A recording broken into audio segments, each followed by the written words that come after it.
Hey North Shore Plump, are you curious to know what's happening in our hyper-local real estate market? We're gonna cover that today in your December 2024 housing market update. What is going on, party people? My name is Chris Elliott. I'm a local realtor as well as a Wyndham resident. And in this hyper-local housing market, we are going to cover what's going on in our neighborhoods. So when we say North Shore Pump, we are talking about Shore Pump north of Broad. These are communities like Wyndham, Twin Hickory, Gray Oaks, Cross Creek, Wyndham Forest, Bacova, and a bunch of other communities that I don't have time to name, but you guys get the point. Once again, Shore Pump north of Broad. All right, so as we do always, we like to start off with our top 3 sales from the previous month, so the month of November. These are specifically resale homes, so not new construction. Let's jump into them. All right, so coming in at number 3 was 2021 Gray Oaks Park Lane and Gray Oaks subdivision. Of course, this property sold for $1,160,000, was sold by New Market Realty. Congratulations to them. Absolutely gorgeous property. 2-story living room, stone fireplace. This thing was absolutely gorgeous. Nice big island in the kitchen. Just a really nice home. Congratulations to the sellers on fetching an amazing price, as well as the new buyers that get to live in a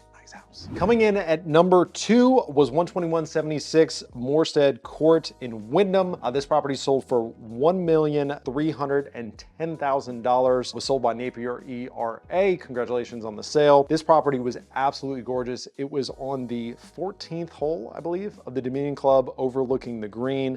Absolutely gorgeous property. Absolutely killer location. Was a huge house. The property was over 6,000 square feet with 6 beds and 5.5 baths. I am actually super jealous because that was right on the golf course and lucky new homeowner. So congratulations to the sellers. Congratulations to the buyers. Very nice property. And then last but not least, coming in at number 1 for the month of November was 12261 Country Creek Way in Cross Creek. This property sold just under 1.4 million, sold for $1,393,888. Congratulations on the most random number for the top sale for 2024. This one was sold by Joyner Fine Properties. Absolutely gorgeous property, detached 3-car garage with a finished room above it. This home had 5 beds, 4.5 baths, over 5,400 square feet, and the best part, in Shore Pump, in North Shore Pump, and was on a 2.44 acre lot. And that, my friends, is why Cross Creek is such a desirable subdivision. Congratulations to the owners on fetching an amazing price, or the sellers rather. Congratulations to the new buyers that get to live in a very nice house. All right, so now that we've had some fun, let's break down what's actually happening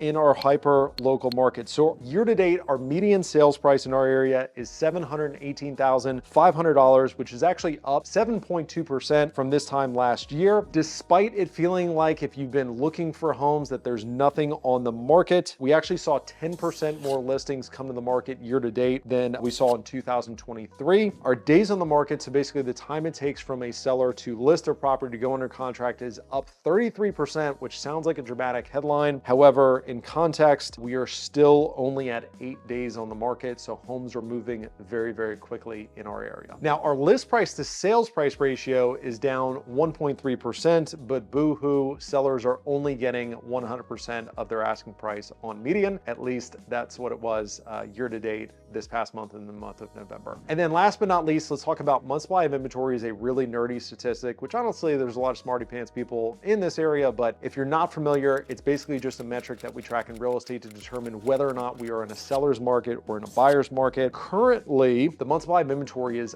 up, which means that it has recently become less of a seller's market, more of a buyer's market. However, we are currently at 1.4 month supply of inventory. At least that's where we were in the month of November, which by definition, anything under 6 months supply of inventory is considered a seller's market. So at 1.4 months, we are in a screaming hot, red hot seller's market, despite what you might be hearing on the news or what your Uncle Larry, who's not a real estate economist, might be telling you about the market. All right, I also want to give you 2 predictions for our 2025 housing market. Very important, these are not Chris predictions. This is not something I cooked up in my office. This is basically taking the information from very smart, reputable organizations that have economic forecasting departments and simply delivering it to you. Prediction number 1, mortgage rates are going to be coming down in 2025, but not as much as previously predicted a couple months ago. So as you can see in the graphic, Fannie Mae, Wells Fargo, the Mortgage Bankers Association are all predicting that we're going to see interest rates or mortgage rates coming down rather. However, they're not going to be coming down as much as we previously had been told they were. They are all predicting that we are going to remain in the 6% interest rate environment throughout 2025. Previous predictions had us dipping in even into the high fives by Q4 of 2025. And now they've revised those statements to say they think we're staying in the sixes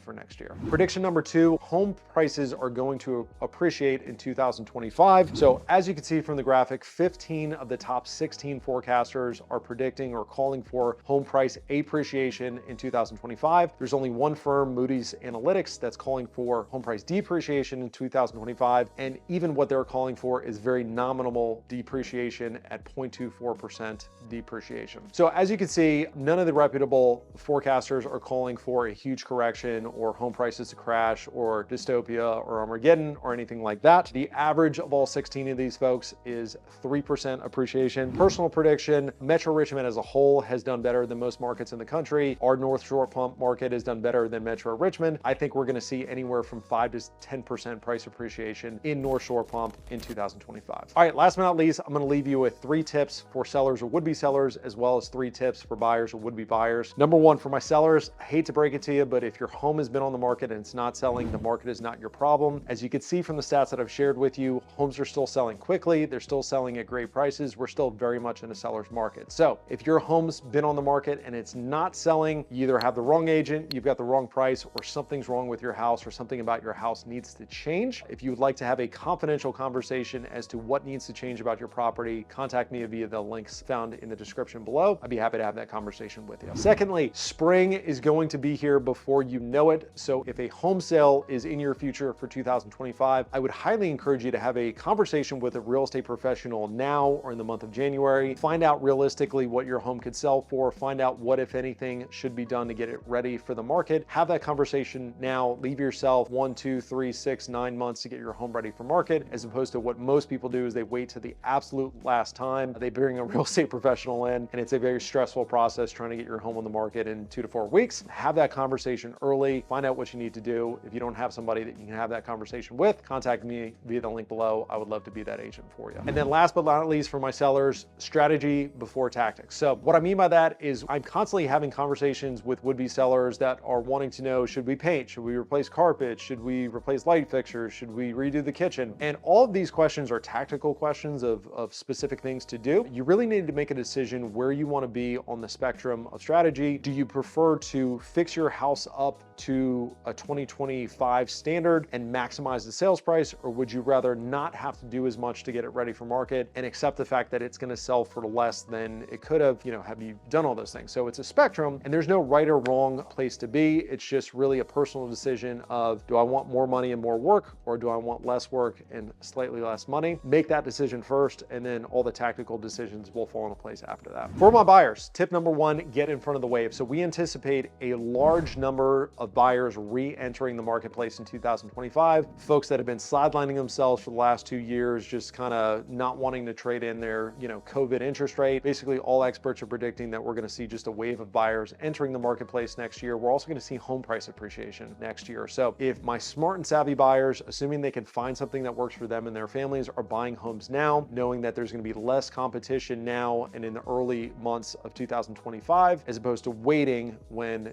prices have already appreciated and there's more buyers that you're competing with in the spring and the summer months. Secondly, have a conversation with a mortgage lender now if a home purchase is in your future for 2025. Find out what your financial options are. Make a decision as to what you're comfortable with, with a mortgage payment and what that translates to as far as a purchase price, and just have all those financing conversations up front, so that way you're not scrambling when that perfect property hits the market and then you got to go figure out the finance piece. And then last but not least, homeownership is a long-term play. So if you're considering buying a home and you're fretting whether or not prices are going to go down, or if there's going to be a correction in the housing market, no one is actually predicting that. However, what I always try to remind my clients is that, hey, if we're going to be buying a home, we need to plan on staying in that home for at least 5 to 10 years, because there's not been many 5 to 10 year periods or stretches of time in the United States housing market where home prices haven't appreciated in a 5 to 10 year span. If you look at the graphs of historical home price appreciation, usually you're pretty safe in that 5 to 10 year window. So realize if you're getting into the game, or if you're upsizing, if you're downsizing, downsizing. Home ownership is a long-term play to build wealth. But if you're somebody that's going to be moving in the next 2 to 3 to 4 years, that's where you're a little bit more subject to market forces. So guys, I hope this made sense. If you had any questions I did not answer, if you have any concerns, if you